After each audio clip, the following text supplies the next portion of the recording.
Hey guys, so today I have a drugstore type haul for you. I'm getting way behind on the things that I need to show you guys, and it has to do with like the way I categorize my videos and stuff. But anyways, so what I'm going to do is I'm going to do a haul, but it's never just a haul with me. I always end up doing like a mini review at the same time because otherwise it's just me showing you things. And what good is that if I don't tell you if I like it or if I don't like it or whatever. So I got a bunch of things on the table in front of me. I doubt I'll be able to get through this whole pile, so I'll have to do another video just like this probably very soon. So let's get right into it. What should I start with? Let's start with Maybelline blushes. I picked up a couple more shades of Maybelline Fit Me blushes. I really like these, but I'm kind of strange when it comes to blushes. I don't like blushes that are extremely pigmented because to me, it's too much work to try to be so careful not picking up a lot of product on your brush and then having to blend like crazy. I don't want to have to do that. I want to be able to stick my brush in that blush and swirl it around and put it on my face and not look like a clown. I don't want to have to work that hard when it comes to blush. So I would rather have blushes that are not crazy pigmented. So that's one of the reasons why I like Maybelline blushes. I know a lot of people would disagree with that statement, but that's just how I feel about it. And I really like the color selection because with the Fit Me products, it comes in light, medium, and dark of lots of different colors. So you can really customize it to your skin type. So I already had a couple shades of these, so I picked up a couple more. This is the one that I'm wearing right now. This is light mauve, and this is a great color for me, for a cheek color. And yeah, I really like these. Let me swatch it for you. So see, it's not very dark, but I have so much color in my skin that I don't want my blushes to be too intense because I'm trying to minimize the amount of color that I have in my skin. But that's what I have, just, very lightly for a blush today.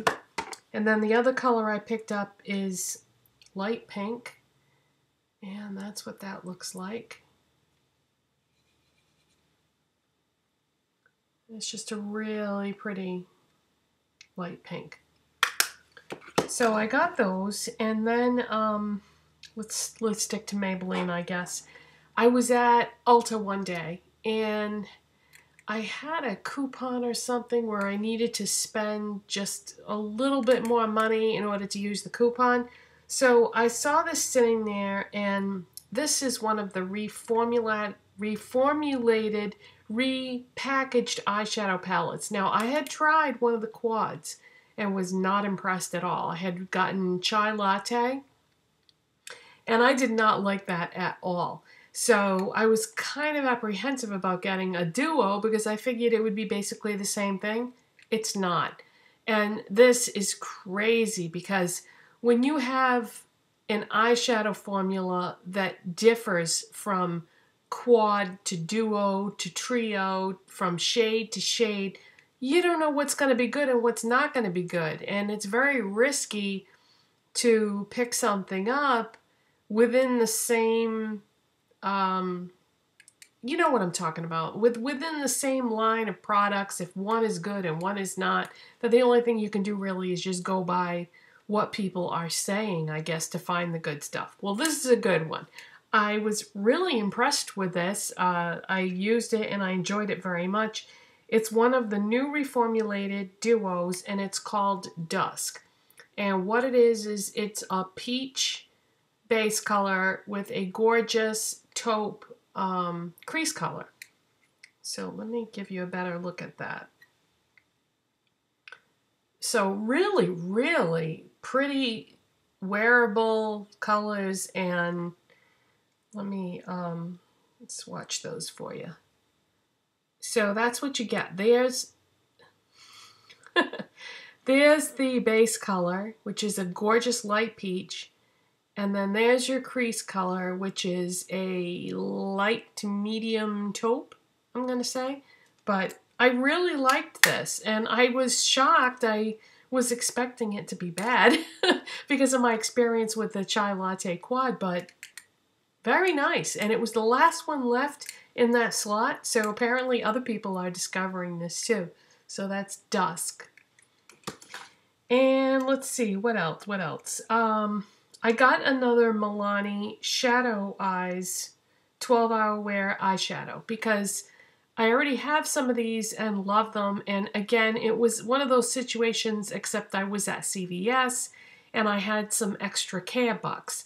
So, you know, extra care bucks is like free money off, you know, whatever you buy. So I was trying to find something to buy with my extra care bucks. So I got like $1.50 or something off of this. And I already had some of these, so I knew that I liked them, but I had never really noticed this color before, and it's called Sand Dunes. And it's pretty, but when it's on your eyes, see how it looks like this when I hold my hand like this, and then it looks like that when I tilt my hand.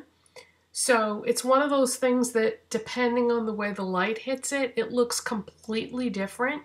So I like to use these as a layering product because of that, and just use this as a colored eyeshadow base, and then I usually top it with something else, because if all you're getting is this right here, it's not going to show up very well. And you know, you can't count on the light hitting it a certain way so that it will show up like that. So that's what that looks like. And these are pretty, like you put it on and it's not going anywhere. When I take this wipe and try to wipe it off, it might come off, it might not. These are pretty tough. Let's see if I can get that off. Usually, sometimes if you can get to it right away, it will come off okay. All right, so I got to it just in time before it had a chance to really settle into my skin. Okay, what else? Covergirl. I picked up this Covergirl eyeshadow quad, and Covergirl eyeshadows, you know, they're okay. They're not the greatest, but I saw this and I said, wow, those are really pretty neutrals. This quad is called Sheerly Nudes, and that is exactly what they are, they are sheer nudes. And I can tell you after using this a couple times that this makes a nice highlight color. This is what I like to use as the base color. This color, while it looks pretty in the quad, does not look that great on in any capacity. So I just skipped that one. And this is a really nice crease color, and I also like to take a little bit of that down below the lower lash line and yeah, use it as a crease color. So I do really like this. The only other Covergirl eyeshadows that I have that I really like is I have a trio called Cafe au Lait that I really like, but I really like this too. But these are very light colors, so I think they would probably only look good on someone with light skin, because otherwise they're not gonna, they might look a little too frosty if you have darker skin, is what I'm trying to say. So I like them. Except for, I really, like I said, I don't care for this second in color right here. But I think I had this on in a video recently off the top of my head. I don't remember which one. Let me swatch them for you so you can see. So this is the color that I like to use as a highlight. This is that first one. And then this is what I like to use as my base color. See how light they swatch? And then this is the color that I said I didn't really like that much. It's not very pigmented, and it doesn't really do anything when you try to apply it. And then there's the crease color. That's my favorite out of the the palette. I really like that crease color. It's so pretty. So that is that. And what else have I got I can show you? I think I'm going to show you, where are we at? 10 minutes? I'm going to show you one more thing, and then the other things I'll have to do a separate video on another time. The last thing I'm going to show you today, and if you look at the products listed in my description box, then you'll see if I wear something and I haven't shown it to you yet, I put like an asterisk, and then I put, you know, video to come, haul, or review. And I've been putting this in that description every single day now for a long, long time. And I was thinking about doing a separate video on it, but I think I'm just going to show it to you here and give you the basics. And of course, if you have any questions, you can always ask me. But this is what I've been using for my foundation now for over a week, I would say. I bought the L'Oreal True Match Lumi. And I love this, but that's only because I have learned how to use it and what to use it with. And what I mean by that is I need a lot of coverage, okay? And this is a very light foundation. It is buildable, but it's certainly not a full coverage foundation. So what I use it with is Maybelline Dream Wonder Powder, because this is a very heavy powder. I don't like to put powder foundation. It's not supposed to be a powder foundation. It's just supposed to be a powder, but it could be used as a powder foundation, but I wouldn't personally because I have dry skin. So this is a perfect combination because this is a very light foundation. This is a very heavy powder. So the two together, I like that combo. I love that this comes with a pump. I love that they put a cap on top of the pump because if you look inside there, see the little splatterings of makeup and stuff. So if it didn't have a cover, it would make a mess out of wherever I was storing it.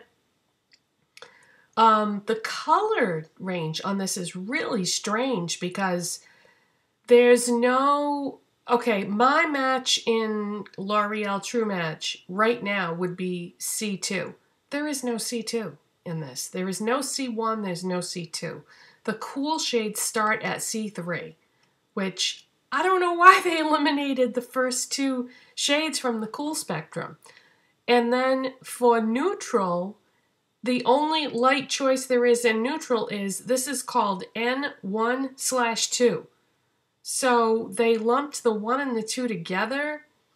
Another thing you need to know about this is it oxidizes like crazy. Because when I bought the N1, N2, I was concerned that it was going to be way too light. It's not light on me at all. It's actually perfect. So if you are C2 and you've always wanted to try this foundation but felt as if you couldn't, because there is no C2 choice and C3 would be too dark on you, try the N1-2 in this because it'll work for you if you're a C2 because that's what I am. And this oxidizes so that it gets darker after it's been on for a while. And of course setting it with powder is going to help in that regards. But yeah, it's a lovely foundation and I love the way... What really got me with this is I love the way it feels on my skin. It feels so nice and it has a luminous finish to it, but of course I put a heavy powder on top of it, so then, you know, I lose that luminosity. But boy, if I had great skin and I didn't have all kinds of issues that I was trying to cover up, this would be so gorgeous on my skin. But unfortunately, that's not the case. I have acne scars from when I was a teenager. I have hyperpigmentation, you know, uneven skin tone, and I just got a lot that I'm trying to hide. So unfortunately, I can't ever just use a foundation all by itself. I can only think of one off the top of my head that I can get away with that with. Anyway, this is a really, really nice foundation. A little pricey, but you know, L'Oreal products do tend to be a little expensive for a drugstore product, but very, very nice. I like it. I like it with the Maybelline Dream Wonder powder. And it's the same thing with the Maybelline Dream Wonder powder as it is with the L'Oreal True Match Lumi, in the sense that you need to go lighter, because this powder that I've been using is in porcelain ivory, which, you know, I never bought anything porcelain ivory in my life when it comes to makeup shades. But for some reason, you have to go wicked light on these powders. So, you know, I know I talked about this before in another video. So that's it. We're at the 15-minute mark, so I don't want the video to go any longer than this because it takes me forever to upload things. So if you have any questions, let me know. And I have a ton of stuff on the table in front of me, so I'll have to do another video about that, you know, coming up soon, hopefully.